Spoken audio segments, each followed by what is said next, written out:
it's time to the school to open, so I don't have any place to stay. So I called that number. And one of the guy picked up the phone. Hello, this is Christian's house. I was, oh no, because I don't like Christians. If you're like me, you have a heart for missions and may have already done some missions work yourself. But you also see some huge issues in the way missions are being done. Like, why are we still sending out monthly newsletters in a digital age when technology allows for instant updates in the palm of your hand? Or why are we convinced that we need to raise 2 years' support before going when all 12 disciples dropped what they were doing and walked away?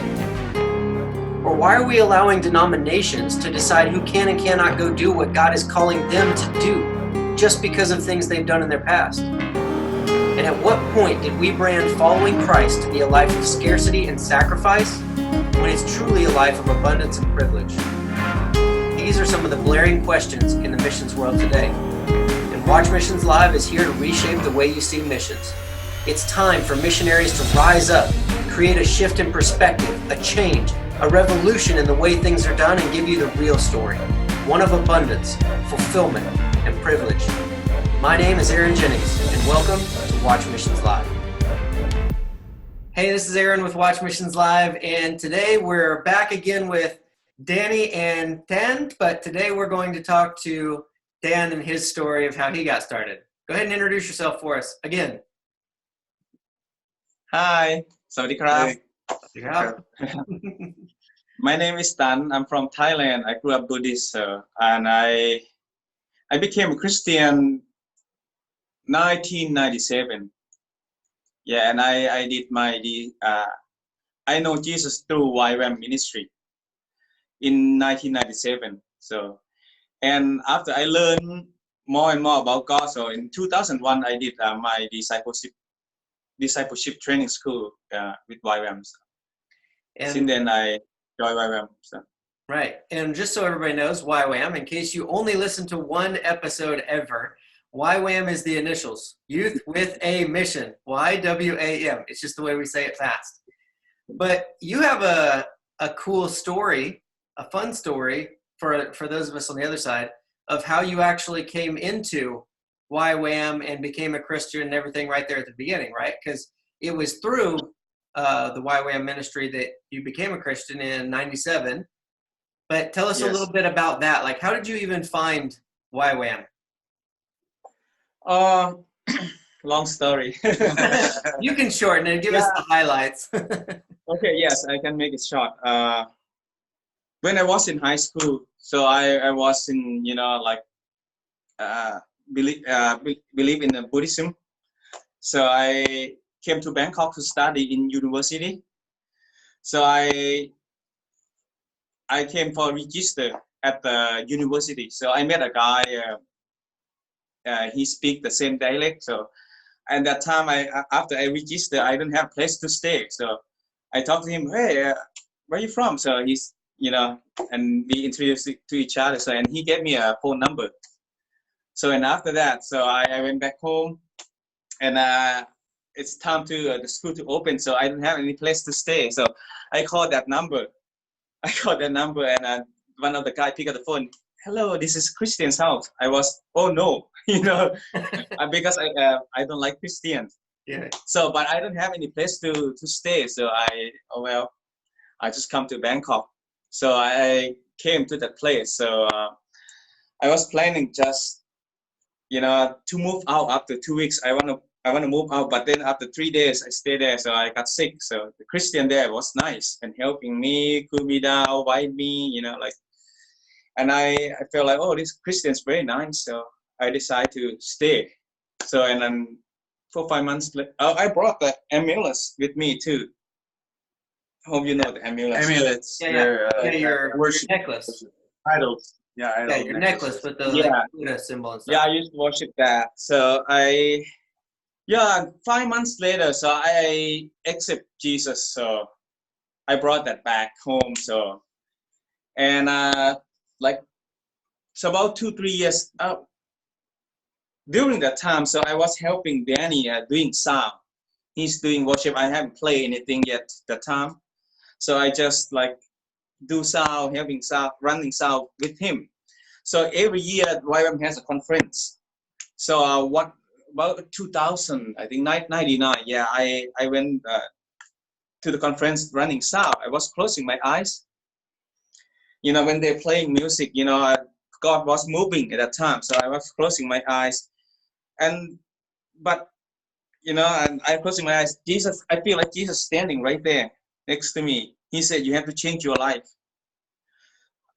And then after that, I was crying very hard, very hard. So before that, so I forgot before that. You know, every year I went back home.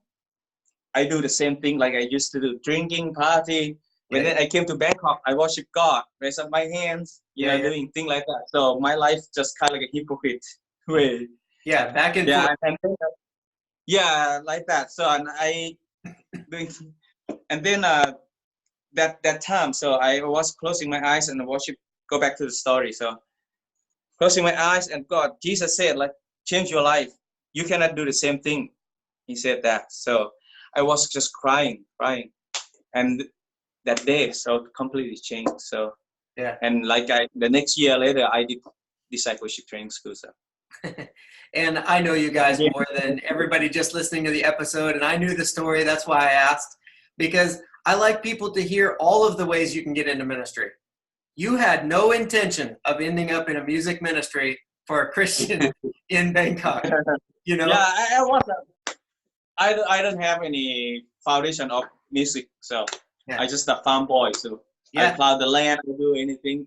Right. That's my background. So village, not like way village, way up in far from Bangkok, village, buffaloes. Right? Yeah, you went from farming in a village to making music in a big city, Buddhist to Christian. Everybody thinks they have to get themselves right, and it's like, no, God will put you where He wants you. Yeah, except I drinking, party, and dancing. That's all. That's my music background. Right. Not anything.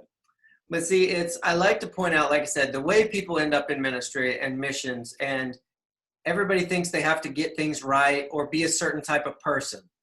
And I just like people to see all of the different ways that God uses people, even when they're not expecting it. There's plenty of people that go on a mission trip just for a vacation. You know, they don't really care. There's plenty of people that aren't Christian at all and go on a mission trip just because they love helping people. So like, I always try to tell people, like, don't think too deep into it. Allow, you know, especially like we're talking mostly to Christians here interested in missions work, of course, but don't worry about getting it right or getting in the right spot. Just move and allow God to move you where He wants you. Because like you said, you gave your life to Christ, but then it still was one way here, Christian here, and then party here. And then God continued to shape you when He was ready for you and placed you right where you're at now. And so now you're doing full-time ministry with Danny, making music, right? Yeah, we do music, so recording in Thai language. We do 3 parts, like worship ministry.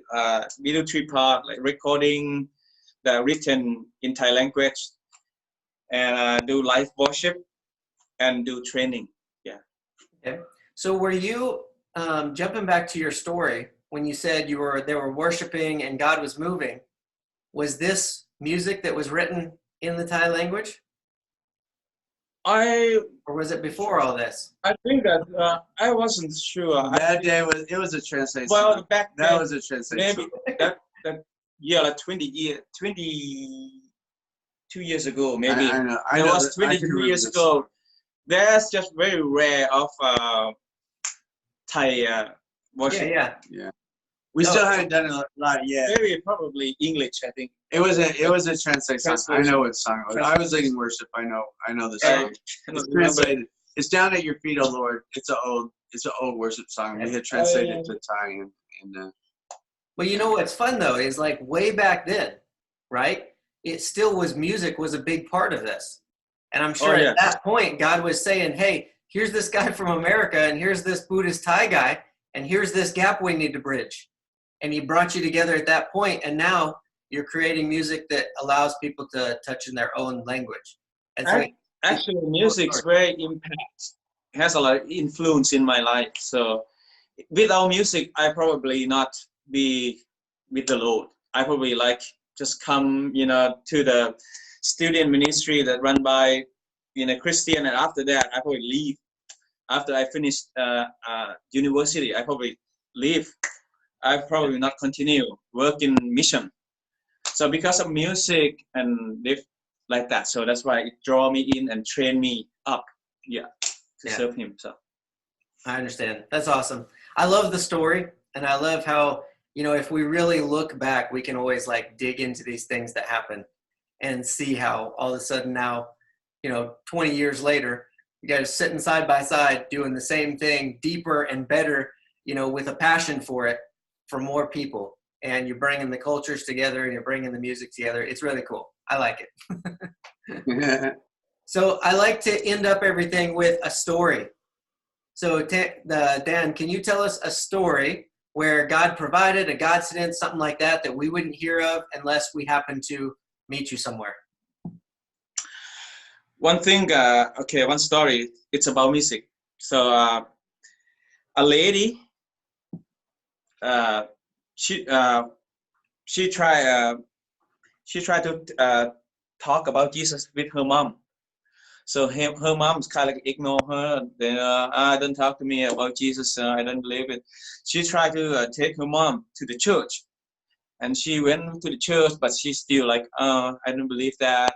So She's Thai. She's Thai. She's Thai. She's Buddhist. The mother's Buddhist. Yeah, mother's Buddhist. The daughter was Christian, so she's Christian. Okay. So I tried to take her to church, but the lady, no, not. You know, I don't believe in your God. So till one day we released a music video.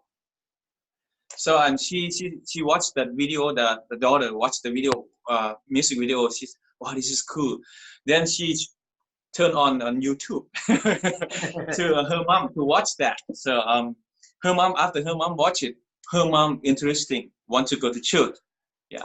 She became a Christian. And became Christian, after that. So off of one of your through the music video that we did. So yeah, that was that song that I sing.